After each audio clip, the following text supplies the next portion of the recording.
कुठल्याही कायद्याचा गैरवापर कोणी करू नये आणि होत असेल तर शासकीय यंत्रणेने त्याचा विचार करावा. पण ॲट्रॉसिटीचा बदल करा अजिबात नाही. ॲट्रॉसिटीचा कायद्याला मी जेव्हा उस्मानाबादला दलित मुलींच्यावर अत्याचार झाले त्यावेळी त्या ठिकाणी गेलो होतो. माझ्यावर आणखीनही काही सहकारी होते. तिथं ह्या कायद्याला विरोध करणारी काही मतं मांडली काही लोकांनी.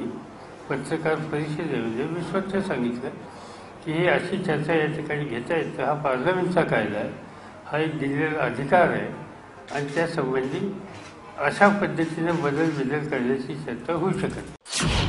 नमस्कार, आज की आवाज में आप सभी का स्वागत है. इतिहास गवाह है कि सदियों से भारत में दलितों और पिछड़े वर्गों पर अन्याय अत्याचार होते ही आए हैं. लेकिन जब हमारा देश आजाद हुआ और उसके बाद हमें संविधान मिला तो कई सारे प्रावधान बनाए गए, कई सारे कानून बनाए गए. उन्हीं में से एक एट्रोसिटी एक्ट का भी कानून है जो महफूज कराता है सभी दलितों और पिछड़े वर्गों को एक संरक्षण के तौर पर, एक संरक्षण कवच के तौर पर. लेकिन आजकल आप सुन ही रहे होंगे जैसे कि कई सारे स्टेटमेंट्स, कई सारे कमेंट्स ऐसे दिए जा रहे हैं कि एट्रोसिटी एक्ट को रद्द कर दिया जाए, उसमें बदलाव लाया जाए, उसमें और भी सुधारना लाई जाए. ऐसी कुछ बातें हो रही हैं. और उसके बाद में बीड़ में एक महामोर्चा हमें दिखाई पड़ा. पूरा मराठा समाज जहां पर सड़कों पर उतर आया था. क्या उनकी मांगे थी? क्या ये आक्रोश था? क्या कोई फ्रस्ट्रेशन था? क्या मांगे थी उनकी? इन्हीं दोनों विषयों पर आज हम चर्चा करने जा रहे हैं. और चर्चा में हमारे साथ यहाँ शामिल होने के लिए हैं उमाकांत कोटनीस जी जो कि MNS से है, अरुण सावंत जी जो कि कांग्रेस प्रवक्ता है, और अस्मिता अभ्यंकर जी जो कि समता सैनिक दल से है और खास तौर पर एट्रोसिटी एक्ट की एक एक्टिविस्ट है जिन्होंने खैरलांजी में नेतृत्व किया था. इन तीनों का मैं स्वागत करती हूँ.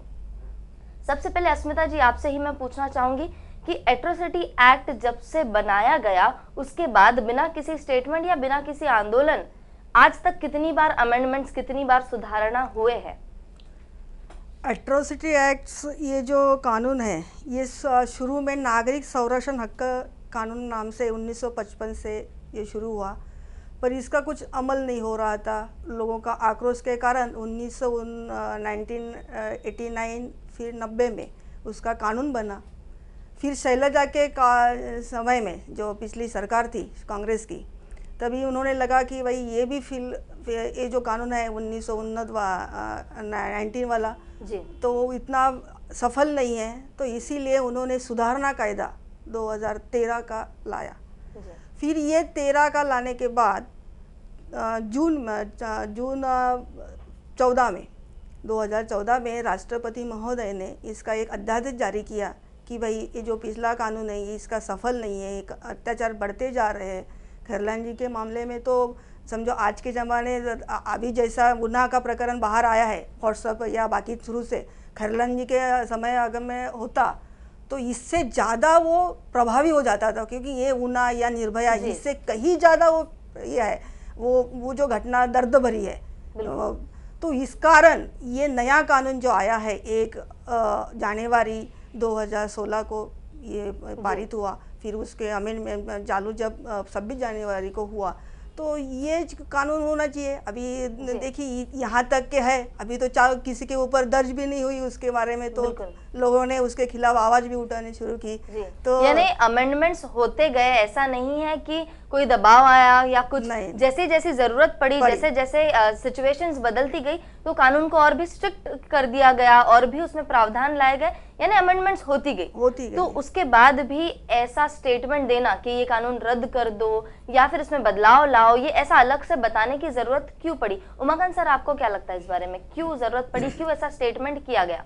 कैसा है कि कानून जो है वो कानून अच्छा है, लेकिन उसका जिस ढंग से ये करना चाहते हैं मिसयूज ज़्यादा हो रहा है. आजकल दलितों पर अत्याचार होता है, लेकिन जब मैं बैंक में था तो बैंक में जब भी ये लोगों जो है कोई, तो जो मैनेजर काम करते हैं वहाँ शाखा अधिकारी, उसके ऊपर जो जिस ढंग से आरोप करते लगते थे और उसको पुलिस स्टेशन में जाके कंप्लेंट देने के बाद, मतलब मुझे समझा नहीं, आप थोड़ा क्लियर बताएंगे? नहीं जो नहीं दलित जो आदमी है वो कहीं ना कोई मिसयूज ज़्यादा कर रहे हैं आजकल. उसके ऊपर अत्याचार होता है, यस, वो अत्याचार नहीं होना चाहिए, इसलिए कानून किया गया. लेकिन कानून जिस ढंग से मिसयूज हो रहा है I am the witness for that. जी।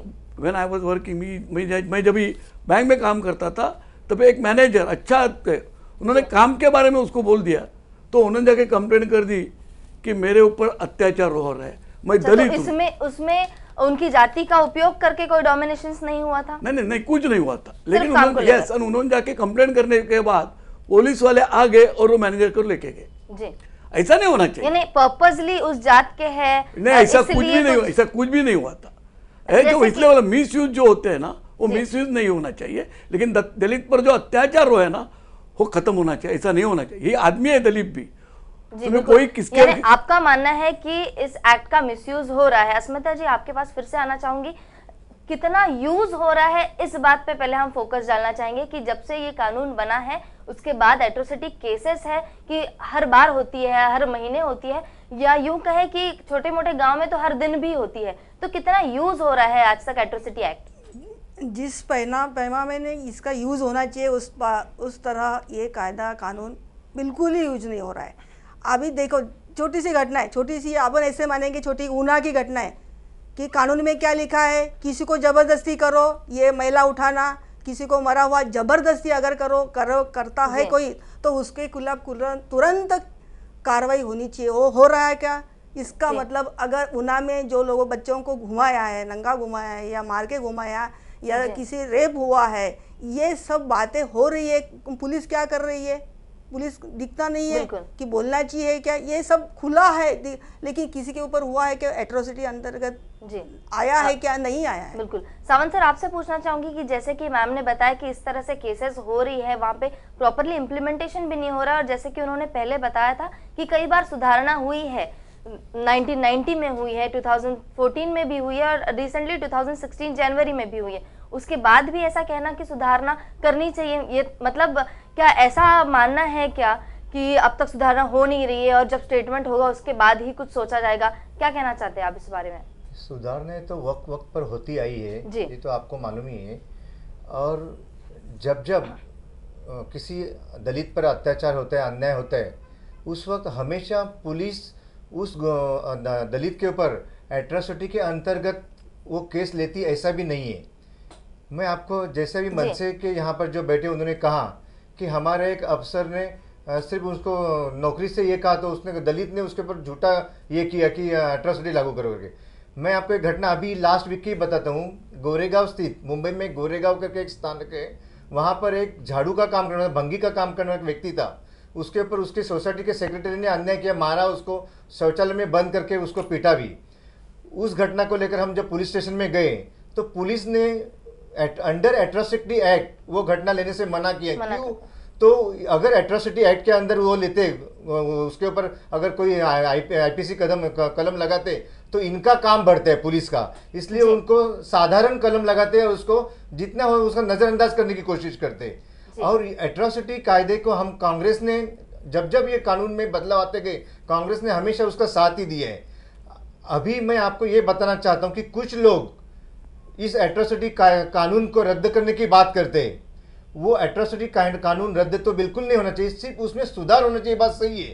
क्योंकि कभी कभी उसका कुछ लोग अगर गलत इस्तेमाल करते होंगे तो उसके ऊपर निर्बंध लगने चाहिए, लेकिन दलितों के ऊपर अन्याय करने से ये रोकने वाला एक कानून है, बहुत ही अच्छा कानून है, उसका इस्तेमाल होना चाहिए। और पुलिस ने भी अगर सचमुच किसी के ऊपर अन्याय होता हो तो उसके ऊपर एट्रोसिटी कानून के अंडर वो केस दर्ज करना चाहिए। जी बिल्कुल। कोटनी सर, जैसे कि दोनों ने भी अपने एक्सपीरियंसेस बताए हैं, अभ्यंकर मैम ने बताया है जैसे कि कई सारे केसेस होते हैं, और जैसे कि अभी सावंत सर ने बोले कि कई जगह पर जहां पर जरूरत होती है एट्रोसिटी केसेस की, वहां पर वो एक्ट लगाने की, वहां पर भी एक्ट नहीं लगाया जा सकता। और आपने जो एक एग्जांपल दिया कि जहां पर गलत इस्तेमाल हुआ, लेकिन क्या मानना है आपका कि कम परसेंटेजेस जो गिने चुने, जो उंगलियों पे गिन सके, ऐसे केसेस की तरफ फोकस करना चाहिए, या फिर जो बड़ी तादाद में हमें देखने मिलता है कि जहां पर जरूरत है वहां पर भी वो एक्ट इम्प्लीमेंट नहीं हो पा रहा है, तो ऐसे वक्त में ये एक्ट सुधारो या फिर रद्द कर दो?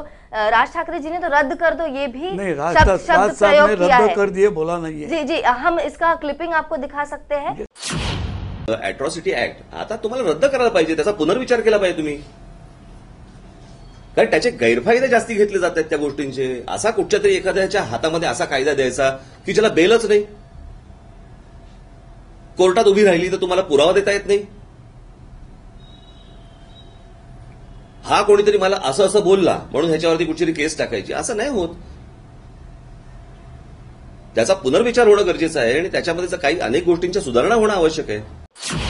उन्होंने ये भी कहा है कि ये एक्ट रद्द कर दो, इसकी अभी जरूरत नहीं, या फिर उसमें सुधार करो, ऐसे अगले सेंटेंसेस में उन्होंने ज्वाइन किया.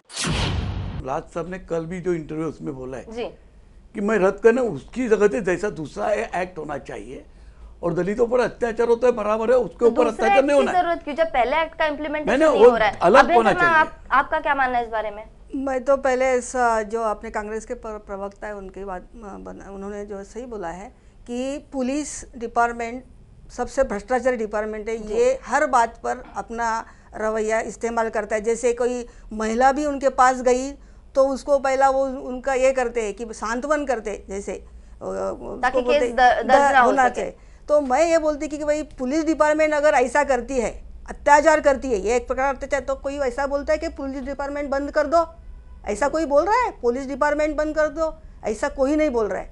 बस दूसरी बात है, अभी ये इन्होंने जो अभी कहा कि ऐसा दूसरा कायदा होना चाहिए, इसे बंद कर दो. तो मैं ये बोल रही कि ये जो कायदा है 2014 का अभी जो आया है, जो चालू है अभी, जिसके बारे में ये लोग इतना सारा बवाल उठा रहे, इसमें से कौन सी कलम है कि जो भाई ये रद्द कर दो? बताओ ना.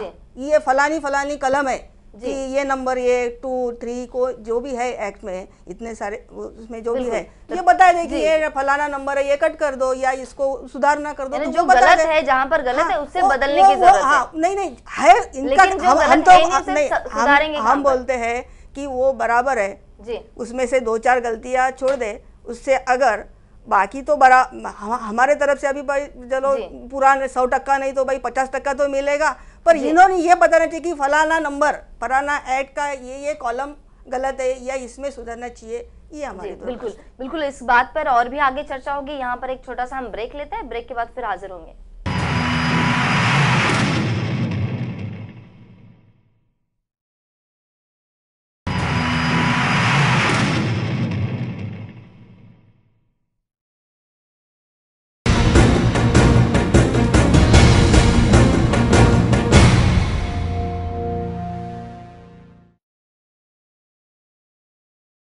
ब्रेक के बाद फिर एक बार स्वागत है आज की आवाज में, जहां पर चर्चा जारी है हमारी एट्रोसिटी एक्ट को लेकर. क्या ये एक्ट रद्द करने की जरूरत है, क्या सुधारना की जरूरत है, क्या इसे बंद करके कोई और नया एक्ट लाने की जरूरत है? ये एक ऐसा गंभीर सा सवाल यहाँ पर रखा गया है. हमारे साथ चर्चा में इस वक्त जुड़े हैं महेंद्र जी, अन्ना पंडित जी, जो कि national campaign on Dalit human rights के कार्यकर्ता है, जो कि एक सामाजिक संस्था है जो दलित अत्याचारों पर काम करती है. आपको मैं नेशनल क्राइम रिसर्च ब्यूरो 2015 के आंकड़े बताना चाहूंगी, जिसमें दिया है कि पूरे देश भर में कितने एट्रोसिटी केसेस होते हैं. ये एक साल के आंकड़े हैं, जो कि यूपी में है 8,358, राजस्थान 6,438, बिहार 6,998, आंध्रा 4,415, छत्तीसगढ़, गुजरात, कर्नाटक, ओडिशा, महाराष्ट्र में 1,816, तेलंगाना और तमिलनाडु भी. ऐसे मैंने सारे आंकड़े आपको नहीं बताए, लेकिन टोटल मिला के पूरे इंडिया के 2015 यानी एक साल के रिसेंट जब काफी सारी जागरूकता लोगों में आ गई है एक्ट के बारे में हो या फिर काफी सारा प्रबोधन हुआ है, उसके बाद के ये आंकड़े हैं 4003. ये एक बड़ा सा आंकड़ा है. अब ये परिस्थिति 2015 की थी, यानी अभी एट्रोसिटी एक्ट जो कि रजिस्टर्ड आंकड़े मैं बता रही हूँ, अनरजिस्टर्ड इससे दुगने होंगे, तिगने भी होंगे. तो इस परिस्थिति में क्या सच में एट्रोसिटी एक्ट रद्द करने की या बदलाव की जरूरत है? सावंत सर, आप क्या कहेंगे? एट्रोसिटी एक्ट तो किसी भी कीमत पर रद्द करने का कोई सवाल ही नहीं उठता है. जैसे कि अभी आपने आंकड़ों की बात कही, मैं आपको ये बताता हूँ, ये कायदा अभी भी महाराष्ट्र में पूरी तरह से काम नहीं कर रहा है, क्योंकि पूरे देश का अगर आंकड़ों का अगर अभ्यास किया जाए, आपने जैसे बताया कि पूरे देश में 4003 के करीबन एट्रोसिटी के 45,003 के करीब केसेस दर्ज हुए. लेकिन इतने केसेस में महाराष्ट्र में कितने हुए? तो सिर्फ 4%. इस 4% आंकड़े से आप लगा सकते हो कि कितने केसेस यहाँ पर लगाई जा रही है और नहीं लगाई जा रही. अगर महाराष्ट्र में पूरी तरह ये कायदा के ऊपर अमल किया जाता तो आज 4% से ज़्यादा केसेस दर्ज होने चाहिए थे. दलितों को न्याय मिलना चाहिए था, लेकिन वैसा नहीं हो रहा है. जैसे कि मैंने कुछ देर पहले आपको एग्जाम्पल दिया कि एक केस जब जाता है एट्रोसिटी, जिस एक भंगी के ऊपर जब अत्याचार होता है, उसको शौचालय में बंद करके मारा जाता है, पीटा जाता है, उसकी वाइफ को बंद किया जाता है, धमकाया जाता है, डराया जाता है, उसको नौकरी पर से निकालने की धमकी दी जाती, इतना होने के बावजूद भी पुलिस स्टेशन में हम जैसे लोग फोन करते तो उसके बावजूद भी डीसीपी और सीनियर पीआई केस दर्ज नहीं करते।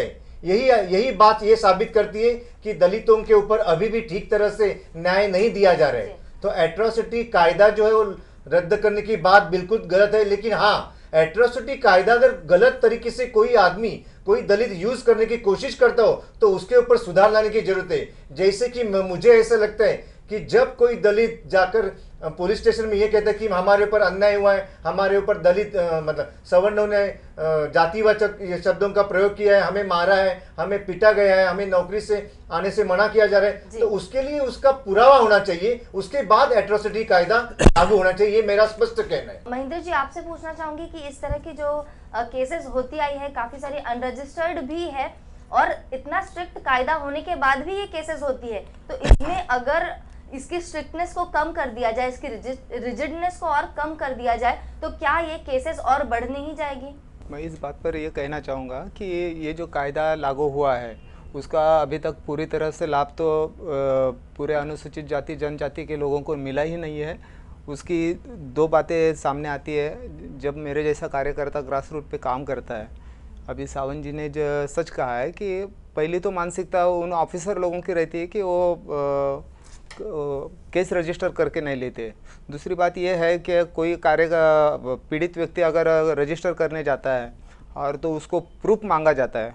अभी जो कंपनी में कोई कामगार काम करता है वहाँ पे अगर वो उसके ऑफिसर के खिलाफ कंप्लेंट करता है कि भाई जातीयता के माध्यम से उसके ऊपर अन्याय अत्याचार हुआ है, तो वहाँ पे भी दूसरे कामगार मौजूद रहते हैं, लेकिन वो उनके खिलाफ आवाज़ नहीं उठाते, वो प्रूफ देने के लिए आगे नहीं आते। तो इसका मतलब ये नहीं होता कि उसके ऊपर अन्याय नहीं हुआ है। जी। और महेंद्र जी, आपको बताना चाहूंगी, कुछ देर पहले कोटनिस जी ने एक एग्जाम्पल दिया था कि किसी एक व्यक्ति पर जो दलित था उसके ऊपर कुछ उसके बॉस ने डांटा उसको, लेकिन कास्ट को नजरअंदाज करते हुए, कास्ट को नजर में रखते हुए नहीं किया था। ऐसे कितने केसेस है जो कास्ट को नजर में रखते हुए नहीं की जाती, और ऐसे कितने केसेस है जो कास्ट को, पर्टिकुलरली जाति को ध्यान में रखते हुए अत्याचार होते हैं? सर, ये देखा जाता है कि कास्ट के लोग जो है वो कम तादाद में वहाँ पे रहते हैं और एक दूसरे जो रहते हैं तो उनको ये तकलीफ अक्सर होती है, वो उनके बर्ताव से वहाँ पे नज़र आता है। अभी मैं फ़िलहाल मेरे सामने एक मार्च में एक केस आया था, मेरे सामने ठाणा का केस था।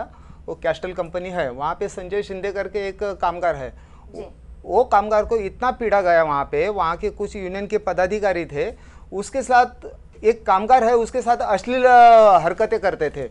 अच्छा, वो इतना परेशान हुआ कि वो खुदकुशी करने को तय हुआ। इसकी वजह क्या थी? वो निचली जाति के थे, इस जी वजह जी से बिल्कुल होता बिल्कुल था? बिल्कुल वो निचली जाति का था और वो जो प्रोसेस मशीन पे काम करता था उसके सिवा और दूसरा कोई नहीं कर पाता था। तो ये एक जलूसी भी थी उनमें कि ये निचली जाति का रह के इतना काम कर रहा है, तो उसको किसी न किसी प्रकार से टॉर्चर किया जाता था। ऐसा टॉर्चर किया जाता था जैसे कोई लड़की को छेड़ा जाता है, वो उसके ऊपर अलग अलग से कमेंट्स करना, ये करना, अश्लील हाव भाव करके दिखाना। बिल्कुल। तो यानी वो ये कंप्लेंट तो दर्ज हो गई, ये कंप्लेंट दर्ज हुई। वहाँ के जो एसीपी है गोरे साहब, उन्होंने 18-20 जन का बयान लिया, सब उसके खिलाफ तो दिया। ये एट्रोसिटी एक्ट के अंतर्गत दर्ज हुई? जी जी, एट्रोसिटी एक्ट के अंतर्गत दर्ज हुई, लेकिन उसमें भी इतना अज्ञान है पुलिस लोगों में। अभी नया अमेंडमेंट जो आया है 2015 का, उसका 3 आर लगना चाहिए था, 3 यस लगना चाहिए था, जातिवाचक गाली गलौज भी किया था उसको, और उन्होंने 89 के तहत उसका 3-10 से केस दर्ज कर दिया। वो जो कलम है वो कलम बाद में यूटिलाइजेशन नहीं हो रहा है प्रॉपर? नहीं हो रहा है।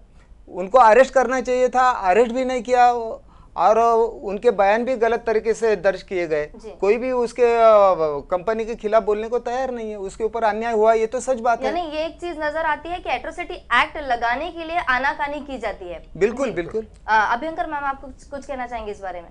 देखिए, अपन जो एट्रोसिटी एक्ट को इतना मतलब थोड़ा सा छोटा कर रहे हैं कि जैसे सर ने बताया कि भाई कामगारों पर अत्याचार हो रहा है या किसी को मारा जा रहा है या गाली दी रही, इसके दूसरा एक अंग है। जैसे विकास कैसे होता है, तुम्हारे पास ज़मीन हो, पैसा हो या शिक्षा हो, तो महाराष्ट्र में या पूरे देश में बोलो, जैसे आंध्र का जो आया सामने रोहित के बाद पूरे देश में, क्योंकि उस कानून में, एट्रोसिटी कानून में एजुकेशन इज मस्ट उसमें है कि किसी बच्चों को एजुकेशन लेने से कोई रोक रहा है तो वो भी एट्रोसिटी के अंदर आ रहा है। तो अब देखो पहले से ही यानी दलित जहाँ विकास करना चाहता है तो ये कैसे हो रहा है। पिछली बार 5 नवंबर को लास्ट ईयर मतलब 2014 हाँ 14 का ये जो अपने मुख्यमंत्री है नए इन्होंने क्या कहा था, जो एक बच्चा एग्जाम देगा, एक पूरा प्राइवेट प्रोग्राम था एक मीडिया का, कि जो बच्चा एग्जाम देगा वही उसका ही फ्री शिव हम लोग रियम्बर्स करेंगे। दूसरा एक मुद्दा उठाना चाहूंगी, जैसे कि उन्होंने कहा कि उस व्यक्ति को जो कि महिला नहीं था फिर भी उस तरह से छेड़ा गया, काफी अश्लील बातें की गई और उसके बाद उनके ऊपर एट्रोसिटी लगाया गया। ये जो छेड़छाड़ या फिर रेप केसेस होती है उसमें जाति को नजरअंदाज करना चाहिए, विक्टिम की जात नहीं देखनी चाहिए, इस बारे में भी कुछ कहा जाता है। कुटनीश जी आपका क्या मत है, क्या देखनी चाहिए जात या नहीं? नहीं, जात कभी भी देखना नहीं चाहिए। आदमी है वो किस माँ के ऊपर आ जाएंगे, कौन से पके, ये अलग होता है। तो जो लोग ऐसे करते हैं उनके ऊपर एट्रोसिटी एक्ट जरूर लगा दी, लेकिन उसका विसर्जन जो होता है ना होना नहीं चाहिए। अच्छा, यानी जात नहीं देखनी चाहिए, ये आपका मानना है। अभ्यंकर मैम आपके पास फिर से आना चाहूंगी कि ऐसे केसेस ज्यादा नजर आते हैं, रेप केसेस की बात कर रही हूँ, जो उच्च वर्णीय महिलाओं के कम है, लेकिन दलित महिलाओं को पर्टिकुलरली उनकी जात देखने के बाद रेप केसेस ज्यादा होते हैं। क्या लगता है आपको इस बारे में, क्या ये सच है? ये तो सच है, पूरा मतलब 100% सच है कि भाई मतलब उस जो दलित महिला के कैसा है वो वैसे भी व्यवस्था से भी मजबूर है और दोनों तरफ से महिला भी और दलित भी है, दोनों तरफ से वो उसमें मजबूरी है, उसमें वो मतलब जानबूझपूर्वक वो किया जाता है ये। और सबसे मतलब कोई भी देखो वो है, यानी विक्टिम की कास्ट फिर देखनी जरूरत है, जाती है। देखो हमारे यहाँ में महाराष्ट्र में एक कहावत है, जाता नहीं जात। जात मैं जैसे पैदा हुई, मैं कितनी भी बोलूँ, जैसे मेरा अभ्यंकर सरनेम है, फिर भी मैं बताती हूँ कि भाई मैं बुद्धिस्ट हूँ, आई एम बुद्धिस्ट, तो मुझे एससी का सर्टिफिकेट। अच्छा वो तो अलग बात है, पर जात ये तो देखी जाती नहीं है, यानी नजर में होती। इसी बात पर सावंत सर का भी हम मत लेंगे, लेकिन एक छोटा सा ब्रेक यहाँ लेते हैं।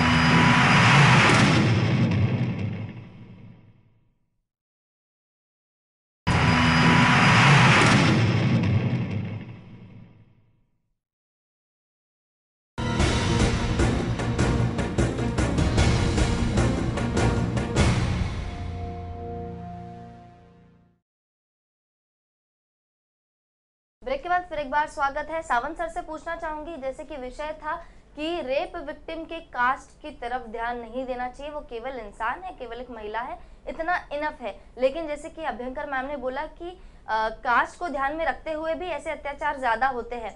आपको क्या लगता है कि कास्ट रेप विक्टिम का देखना चाहिए या नहीं देखना चाहिए? देखिए, रेप जब किसी पर होता है जी, तो या तो सवर्ण हो सकते हो, या तो दलित हो सकते हैं, और कुछ भी हो सकता है। उस वक्त सवर्णों के लिए एट्रोसिटी एक्ट मेरे ख्याल से लागू नहीं है, लेकिन जहाँ पर दलित है और दलित के ऊपर अत्याचार होता है तो उसके ऊपर अंडर एट्रोसिटी एक्ट ही उसके ऊपर कानून कार्रवाई होनी चाहिए। रेप एक्ट भी लगता है और एट्रोसिटी भी लगना चाहिए, क्योंकि उस वक्त दलितों के ऊपर आज जो अन्याय हो रहे, जो अत्याचार हो रहे, उसको कहीं ना कहीं अगर रोक लगानी तो एट्रोसिटी का यूज सही ढंग से होना ही चाहिए। आज पूरे महाराष्ट्र में आपको मैं आंकड़े बताना चाहूंगा कि पूरे महाराष्ट्र में दलितों के ऊपर अत्याचार अगर 2015 साल की बात की जाए तो 1816 केसेस दर्ज हुई। उस 1816 केसेस में 1795 केसेस अंडर आईपीसी दर्ज हुई, आप देखिए, और सिर्फ 290 केसेस अंडर एट्रोसिटी एक्ट के अंदर दर्ज की गई। क्या वो 1795 केसेस में एट्रोसिटी एक्ट नहीं लगाया जा सकता था? लेकिन पुलिस डिपार्टमेंट ने उनके ऊपर की जिम्मेदारी बढ़नी नहीं चाहिए, इसलिए उन्होंने उसको अलग ढंग से उसको ये किया, दर्ज किया गया, और सिर्फ अंडर आईपीसी के अंडर उनके ऊपर कानूनन कार्रवाई की। तो इस प्रकार से अगर आप एट्रोसिटी एक्ट जहां पर लागू हो रहा है वहां पर लागू नहीं करेंगे तो उस दलित को ठीक तरह से न्याय मिलेगा नहीं, उसके ऊपर अन्याय ही होगा। यानी उतना स्ट्रिक्ट वो एक्ट होना चाहिए, और जब 2 एक्ट्स लगते हैं तो सजा भी उतनी स्ट्रिक्ट हो ही जाती है। महेंद्र जी आपके पास आना चाहूंगी, ये एट्रोसिटी एक्ट कहां पर लागू किया जाता है? एट्रोसिटी एक्ट जहाँ जातीय अत्याचार होता है, अन्याय होता है, वहाँ पे लागू करना चाहिए। लेकिन अभी मैं सावंत सर के कुछ हम क्राइटेरिया कुछ सुनना चाहेंगे, किस प्रकार के अत्याचारों के ऊपर, दलितों के ऊपर किस किस प्रकार के अत्याचार होते हैं जहां जहां पर एट्रोसिटी एक्ट लग सकता है? जहाँ जातीय मानसिकता होती है और उसके मानसिकता से वो अत्याचार होता है, वहाँ पे एट्रोसिटी एक्ट लगना जरूरी है। जी अभ्यंकर मैम, आपसे यही सवाल पूछना चाहूंगी, कौन से क्राइटेरिया होते हैं कि दलितों के जैसे कि पीटा गया, कहीं गाली गलौज, या फिर और भी कई सारे उसमें सेक्शंस होंगे जिस वजह से ये एट्रोसिटी एक्ट लग सकता है? जैसे कि किसी के बाल काटने जानबूझ के, किसी को गलत काम करने को प्रोत्साहन देने, या स्कूल में जाने के लिए या गंदी गाली देने, ये करने, और मतलब जैसे जो अपने जो महापुरुष है उनका अपमान करने या किसी का झंडा जलाने, ये सभी बारे में छोटे छोटे बातों में भी कई सारी चीजें हैं जिस कारण समाज का जो ये स्वास्थ्य बिगड़ सकता है, जिस कारण वो हर एक कारण उसमें लिया है। आपने एजुकेशन सिस्टम में हो रहे रुकावट, जो कि दलितों के विकास के लिए जो रुकावट बन रहे, उस पर भी एट्रोसिटी लागू होती है, आपने बताया था। इसको मैं चाहूंगी कि आप और इलाबोरेट करके बताएं। देखो, उसमें शिक्षण खाली उसमें क्या किया, ऐसे वो एक्ट में जैसा ब्रॉड नहीं किया, शिक्षण इतना ही दिया है, शिक्षण से मज्जाव करना। अभी जब हमारा बच्चा ये एडमिशन लेता है, पैसा नहीं रहेगा, फिर वो क्या बोलता है संस्था चालक, आजकल तो एक्चुअली संस्था चालक का वहाँ ज़्यादा मक्तेदारी चल रही है, तो प्रिंसिपल चाहिए, तो वहाँ का बच्चा वो जो क्लर्क या वो बोलता है कि तुम्हारे पास पैसे नहीं, तुम एडमिशन ले लो। यहाँ वो सीएम बोलते हैं कि जो एग्ज़ाम देगा वही ये करेगा, या मुनगट्टीवार बोल रहे हैं कि इसके खिलाफ कुछ आवाज़ उठानी, यानी हमारे जो पढ़ने के जो रास्ते हैं, क्योंकि पैसे नहीं इसके लिए नहीं पढ़ते, पहले मनु ने एग्ज़ाम शिक्षा बंद की थी, अभी मनी बंद कर रही है, तो हमारे स्कॉलरशिप रोकना, हमें फीस नहीं है फोर्स करना, ये सब मामले इसमें आता है। जैसे अभी मैं उसमें आती कि भाई रोहित को कैसे मारा गया, रोहित का कैसे खून किया बंडारू दत्तात्रेय, और वो जो एचआरडी मिनिस्टर की वजह से वो उसका बच्चे का खून हुआ, क्यों कि एबीवीपी के खिलाफ जो को भी बोलेगा वो देशद्रोही हो जाएगा।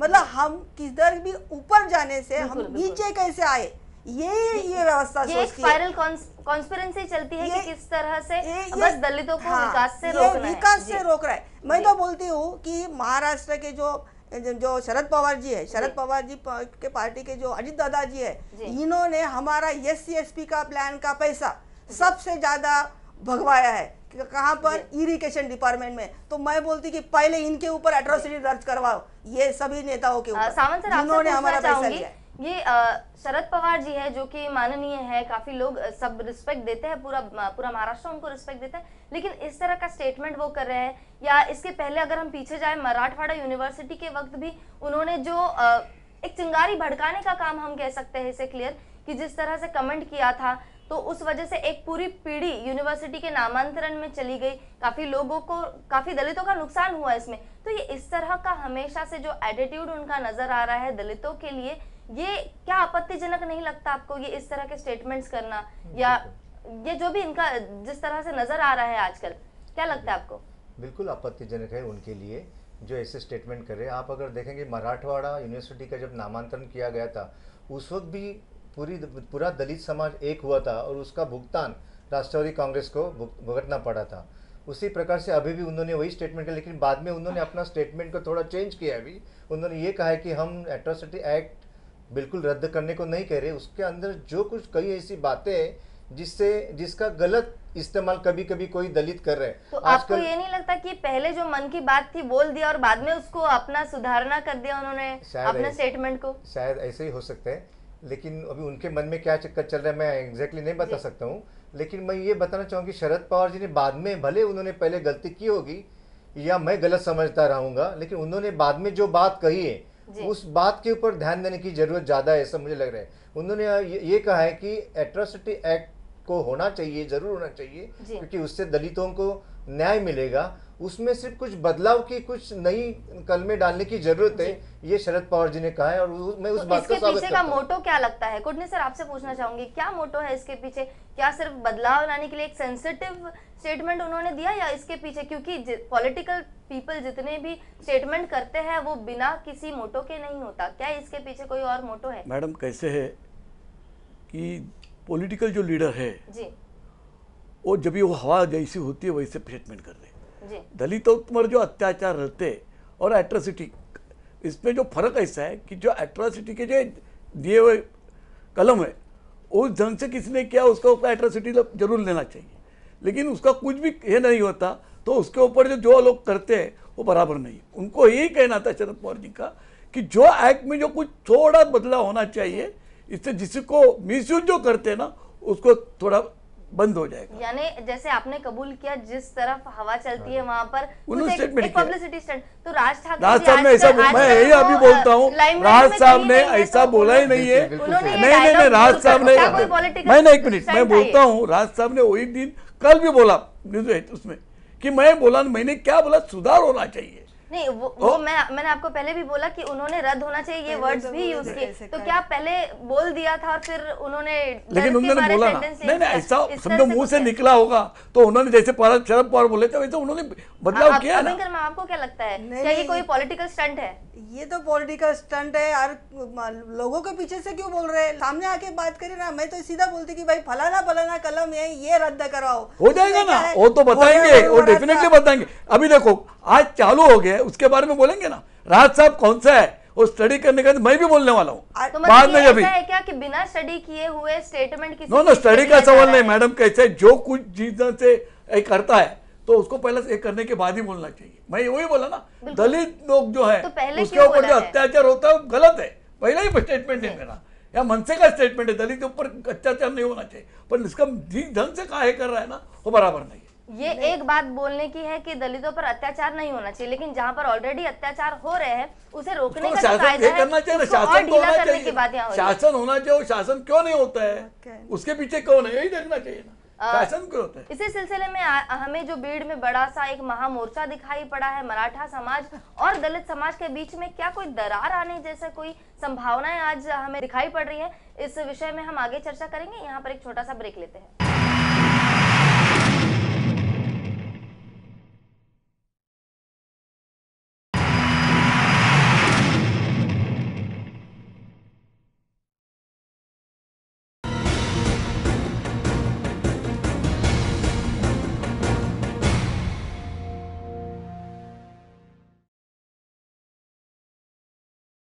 ब्रेक के बाद फिर एक बार स्वागत है आप सभी। आज की आवाज देख रहे हैं। यहाँ पर बात चल रही है कि जहाँ पर एट्रोसिटी एक्ट को लेकर उसमें बदलाव की, रद्द की, ऐसी कई सारी बातें हो रही है, वहीं दूसरी तरफ बीड़ में एक बड़ा सा महा आंदोलन हमें दिखाई दे रहा है मराठा समाज का। क्या मराठा समाज, जैसे कि वो कह रहे हैं कि एट्रोसिटी एक्ट का मिसयूज हो रहा है और उस वजह से नुकसान हो रहा है मराठा समाज का, या फिर उनके ऊपर एक अन्याय हो रहा है, तो ये मेरा प्रश्न है कि अन्याय जो एट्रोसिटी हो रही है उन दलितों पर अन्याय है या उसके मिसयूज के नाम के नीचे जो बोला जा रहा है उन मराठा समाज पर अन्याय हो रहा है? अन्याय किस पर हो रहा है? अभयंकर मैम आप क्या कहना चाहेंगे? अन्याय तो खुलियाम है, हमारे अपना जो गैर मराठा है ऐसे बोले, उन जो दलित वर्ग है, जो पिछड़ा वर्ग है, उनके ऊपर अन्याय और अत्याचार हो रहे हैं। मैं अभी शरद पवार जी से पूछना चाहती हूँ कि भाई मतलब इस माध्यम से कि जहाँ से वो जो मराठवाड़ा का भाग जो है बीड़ या नगर ये सबसे बड़ा स्टेट जिला है महाराष्ट्र का, तो इसमें तो वहीं पर एट्रोसिटी सबसे ज़्यादा है। और वहीं पर भी आप अगर देखोगे ना तो शिक्षा का सबसे कम एजुकेशन सबसे कम है वो डिस्ट्रिक्ट में। दूसरी बात, वहाँ विजय एनटी और एनटी के लोग सबसे ज़्यादा है। नरेश गोसावी वर्सेस महाराष्ट्र शासन की एक केस चली है 2013 में महाराष्ट्र में, जब ये इन्होंने कहा था कि कोर्ट ने कि भाई इन लोगों का फीस दे दो, नरेश गोसावी ये फ्रॉम विजय एनटी, उसका फीस महाराष्ट्र स्टेट ने उस वक्त स्टेट क्या बोली थी, स्टेट के चमचे यानी बाबू जो भी उन लोग के जो है, हम लोग उनके चमचे ही बोलते हैं क्योंकि वही उनको सलाह देते हैं। इन्होंने क्या कहा, इनकी हम फीस नहीं देंगे। तो मैं इनको बोलती हूँ शरद पवार जी के, क्योंकि इस कारण क्या है, देखो आर्थिक नीति इसमें सब जात तो जुड़ी है, लेकिन आर्थिक नीति अपनी नहीं होगी तो जैसा आपका घर अच्छा से पक्का रहेगा तो अत्याचार कम रहेगा, झोपड़ी रहेगा तो ज़्यादा अत्याचार होता है। उस ढंग से अगर देखा जाएगा तो विजय एनटी के लोगों को इनका खुद का प्लान नहीं है। जो अर्थ संकल्प है, अपना जो बजट आता जी, है, जी। बजट में अलग से इनके लिए प्रावधान नहीं है। तो शरद पवार जी ने आज तक क्या किया, उनके लिए क्या प्रावधान की, वो जो विजय एंटी और एंटी लोगों के लिए जो आज बोल रहे हैं कि कानून में ऐसा बदलाव लो, तो आपने क्या किया कानून के लिए? जी। ये कानून में बदलाव जो बातें कर रही, जो कोई बोलता है रद्द कर दो, ये इसका ऐसा कुछ, जैसा हमारे पास कुछ दे ही नहीं रहा, अभी बता रहे खाली कि ये जैसे बता रहे, तो फिर अभी ये तो वो अगर जहां पर काम करना चाहिए, जहां पर बदलाव लाने की जरूरत है, वहां पर नहीं करते हुए इस तरह के स्टेटमेंट करने के बाद क्या नजर आता है कि दलित समाज, जो कि बहुजन समाज है बड़ा सा, उसमें मराठा और दलित समाज दोनों का मिलाव है, क्या इनके बीच एक बड़ा टकराव नजर आ रहा है, कोई एक बड़ी दरार नजर आ रही है जो आगे चल के बड़ी तरह से भड़क सकती है? भड़क सकती है ना, क्योंकि इसके खिलाफ कैसे हो रहा है कि ये बातें पता ही नहीं देते, मतलब लोगों को ये पता ही नहीं कि मैं गरीब क्यों हूँ, ये खाली इतना ही पता है कि मैं दलित हूँ। इसके आगे मेरे पास पैसा क्यों नहीं है, क्योंकि मेरे पास एजुकेशन नहीं, एजुकेशन क्यों नहीं है, क्योंकि मेरी संपन्नता नहीं है, मेरे पास नहीं है लेने के लिए। तो सरकार की जिम्मेदारी नहीं है क्या? ये हमारा देश नहीं है, ये दलितों का देश नहीं है, पिछड़े वर्गों का देश नहीं है, खाली अमीरों का देश है। अगर आपको ऐसा लगता है जो भी जायदाद है देश की वो सब इक्वल बांट दो, फिर हम लोग बोलेंगे कि भाई बिल्कुल तभी हो जाएगा ना। ये मराठा समाज में जो आक्रोश नजर आ रहा है, जिस तरह से महामोर्चा निकला है, आंदोलन हो रहा है, वैसे आज तक तो हम देखते आ रहे थे कि हर रोज जो सड़कों पे बड़े बड़े मोर्चे होते हैं दलित समाज के ही होते हैं। ये आज हम पहली बार इतना बड़ा मराठा समाज का मोर्चा दिख रहा है, लेकिन उनमें भी कई तरह से हम देखा जा सकता है कि पूरी तरह से उनको भी नॉलेज नहीं है, पूरी तरह से उनकी स्टडी नहीं है, लेकिन कमेंट्स फिर भी हर एक व्यक्ति कर रहा है। तो एक कमेंट ऐसा भी कुछ हमने सुना था कि एक जाति के लिए ये एट्रोसिटी एक्ट है। महेंद्र जी, आपसे पूछना चाहूंगी, ये एट्रोसिटी एक्ट जो है, जो SC ST इन दोनों के लिए लागू होता है, उसमें कितनी जातियां हैं और कितनी जातियों के लिए ये यूजफुल है एट्रोसिटी एक्ट? बड़ा बेसिक सा सवाल है। SC ST जाति के लिए एट्रोसिटी एक्ट है। SC ST तो कैटेगरी है, तो SC में कम से कम 1,400 जाति है ऑल ओवर इंडिया में, बराबर है। और महाराष्ट्र में देखे जाए तो 59 जाति है और ST में 49 जाति है। तो उनके लिए खाली है, उसमें से भी ज्यादा लाभ लेते हैं जो बौद्ध समाज लोग है। बौद्ध समाज के ऊपर खाली टारगेट किया जाता है, हालांकि लाभ तो हर जाति के लोग लेते हैं। जब आंदोलन की बात आती है तो खाली बौद्ध समाज को ही टारगेट किया जाता है। रोड पे भी जो उतरता है तो बौद्ध समाज उतरता है। तो ये लोग खाली अम्बेडकरवादी जो लोग हैं उनको टारगेट करने की राजनीति खेलते हैं। इसीलिए ये कहा जा रहा है कि एक ही जाति के, यानी पूरी स्टडी नहीं है, ये चीज इसमें भी नजर आ रही है। कोटमी सर, आपका क्या कमेंट रहेगा इस पर? इसके बारे में ये जो कहा जा रहा है कि खाली एक ही जाति के लिए, जैसे कि अभी साबित हो गया है, खाली एक जात के लिए नहीं है, ये काफी सारी जातियां हैं जिनके ऊपर से स्पेशली जाति के वजह से अत्याचार होता है। पहले कि वो जात बात जो है ना पहला निकाल जाना चाहिए जी। ये जात का है, वो ये जात का है, ऐसा नहीं होना चाहिए। वही तो आदमी की एक जात होनी चाहिए, जो कुछ वो लोग लेते हैं फायदा वो नहीं होना चाहिए। आज क्या है, बौद्ध समाज बहुत करके उनको बुद्ध लोग ऐसा करके जो कर रहे हैं ना वो गलत कर रहे हैं। पहला वो आदमी है, आदमी होने के बाद आज मैं कौन सा एक धर्म में हूँ वो धर्म कभी भी देखना नहीं चाहिए। लेकिन आज ये होता है, पॉलिटिकली होता है, इसलिए मैं बोलता हूँ कि पहले बंद करो और उसके बाद एट्रोसिटी किसी की भी होगा ना तो एट्रोसिटी होना चाहिए, लेकिन कुछ बदलाव तो होना चाहिए। आदमी के ऊपर चार्ज देने के बाद प्रूफ होना चाहिए। ये आदमी ऐसा ऐसा बोला, उन्होंने गाली दी, ये गाली ऐसा है, वो एट्रोसिटी में होना चाहिए। ऐसा होता ही नहीं है, ऐसा होता नहीं। हो जाके किसी ने कंप्लेंट कर दिया तो उसके ऊपर पुलिस स्टेशन उठा के लेके, ऐसा नहीं होना चाहिए। तो आपका मानना है कि बाकी मराठा समाज के लोगों के साथ भी जाति के ऊपर से कभी अत्याचार हो सकता है? मेरे ख्याल ऐसा नहीं हो सकता। अभयंकर मैम, आपको क्या लगता है, ऐसा होता है? होता होगा, लेकिन वो माइनर है इसमें, गिने चुने केसेस। वो गिने चुने केसेस है। ये तो दिख रहे हैं ना, खुलेआम है कि भाई मतलब कोई तो जाता भी नहीं है, इतने डरते हैं पुलिस को कि भाई जाता भी नहीं वहां तक। सीधी सी बात है, खैरलाल जी का जो आंदोलन है उसका कुछ भी नहीं हुआ था जब तक महिला वर्ग मंत्रालय में नहीं घुसी।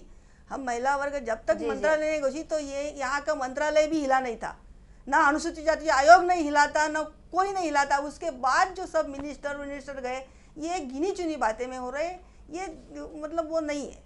ये जो पूरा मराठा समाज जो आज सड़कों पर आंदोलन कर रहा है, उनका आक्रोश किस वजह से आपको लगता है? क्या ये एक गुस्सा या एक फ्रस्ट्रेशन तो दिमाग में नहीं कि दलित समाज को रिजर्वेशन है, एससी एसटी कैटेगरी को रिजर्वेशन है और हमें नहीं है?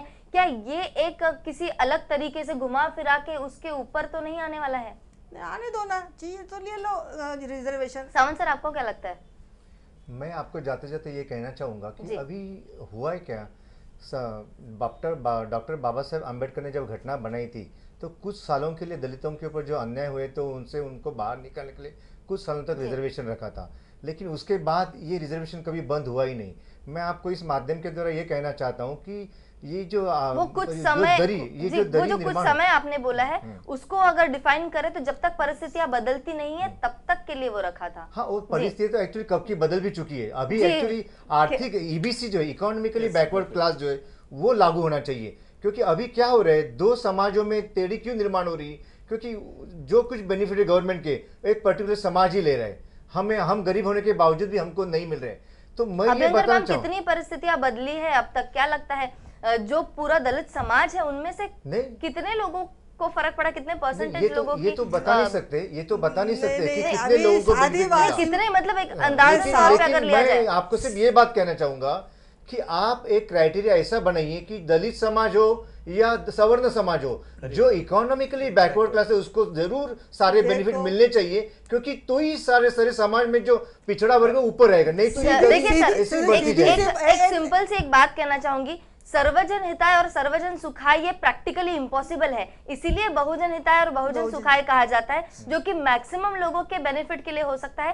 कंप्लीट सबके बेनिफिट के लिए प्रावधान बनाना प्रैक्टिकली इम्पॉसिबल ही है। मयूरी मैम देखिए कि ये ईबीसी के दोनों बात कर रहे हैं कि भाई सुधारना हुई है, सिंपल है। अपना मुंबई का एरिया का जो पटरी में जाके देखो, यहाँ में कितनी एससी है और कितने ओपन कैटेगरी के, इसमें पता चलेगा कि देश की हालत क्या है। गाँव में खेड़ों में तो जाने की अभी दूरी है, वहां तक का रिजर्व अपने को जाने का ट्रेन का जाने के बाद ही पता चलेगा कि मैं एक देहात में जाती हूँ हमेशा, तो देहात में क्या हाल है वो अलग ही है।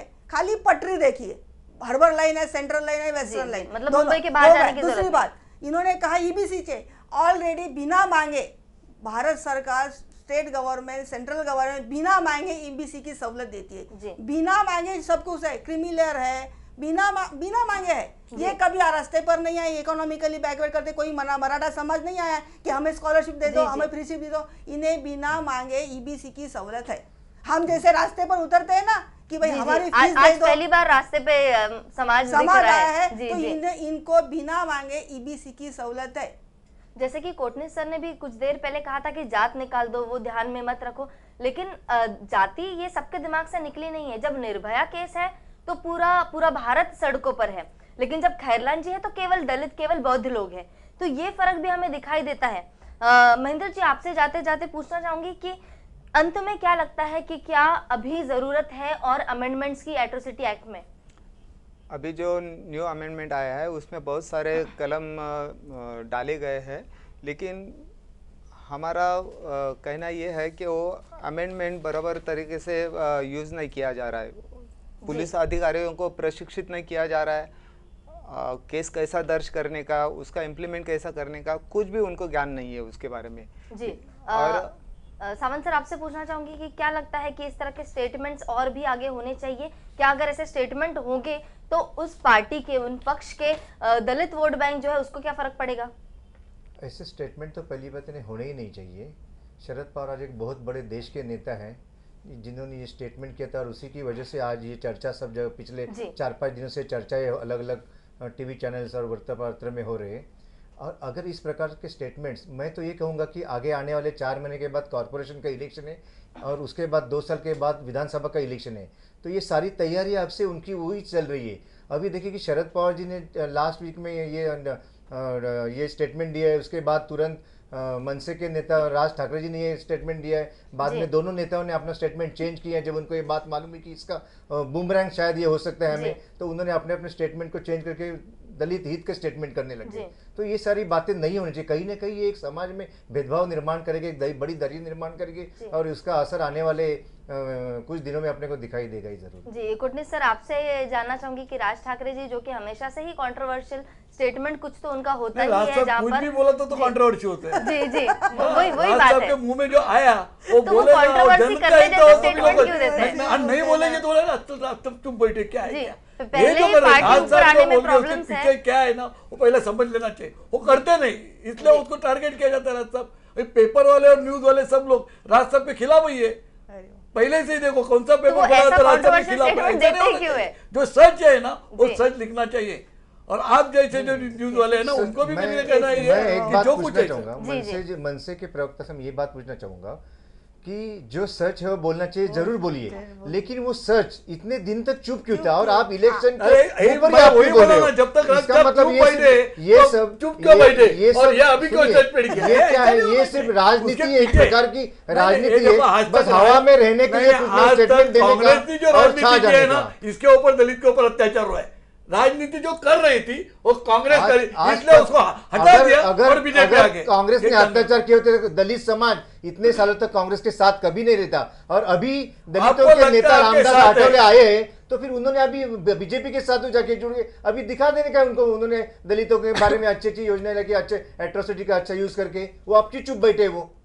बिल्कुल वक्त तो होता है इस चर्चा को समाप्त करने का, लेकिन जो कि इतिहास गवाह है, मेरा पहला वाक्य भी यही था कि हमेशा से ही दलितों पर अन्याय अत्याचार होते आए हैं, चाहे सरकार कांग्रेस की हो, शिवसेना की हो, बीजेपी की हो या किसी की भी हो। जरूरत है मानसिकता को बदलने की, प्रत्येक व्यक्ति के अंदर में जो जातिवाद छुपा है उसे बदलने की, और एट्रोसिटी एक्ट जिसे बिना आंदोलन के, बिना स्टेटमेंट के भी हर वक्त उसमें सुधारना आती गई है और वैसे ही आती रहेगी अकॉर्डिंग टू द सिचुएशंस, लेकिन रद्द करने जैसी कोई बात नहीं होनी चाहिए। यही अंत में हमारा ये मैसेज रहेगा। देखते रहिए आवाज इंडिया टीवी।